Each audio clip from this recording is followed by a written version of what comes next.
Happy Friday, everybody. It's March 21st, and I'm here at church, and we've got a pretty big campus here, as you can see. I want to talk about an incident that just happened a few days ago that highlights the need to be cautious, to slow down, take a breath, and assess the situation.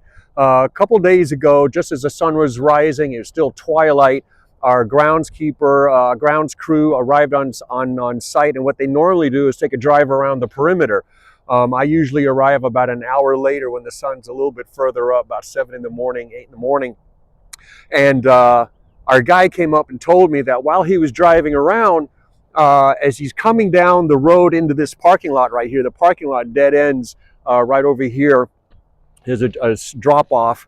And as he comes up, he sees an individual standing here, and he's waving and gesturing, and the grounds guy, my buddy, initially thought, well, this guy looks like he's on the phone or something. But as he continues to approach and is getting ready to come up and greet him and so on, suddenly realizes that, well, there's something seems to be off about this guy. Now, granted, based on the size of the campus, we often have a lot of people just walk through the property, walking their dogs, or just going for walks and all that, especially when the day is beautiful like today is going to be.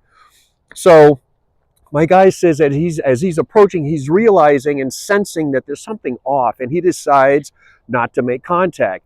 Because remember, folks, there is no law, rule, regulation, or policy that says that you have to go make contact with someone. And there was something stirring in his spirit that just kind of gave him a heads up. Well, just continue to assess the situation. So my friend just sits back, watches the guy, and decides, you know what, I'm just going to call the police.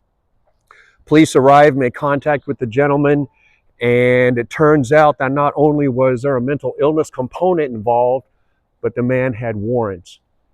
Now, how could this situation have gone sideways if my buddy had continued to go make contact with him?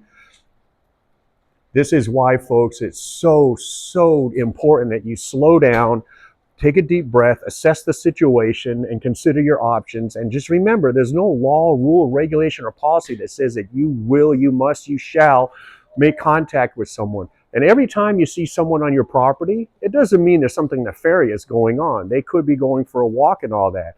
But at the same time, listen to the voice in your head, because that Holy Spirit might be trying to tell you to, hey, slow down, and maybe call someone else to come talk to the individual. Be safe. We'll see you on the next one.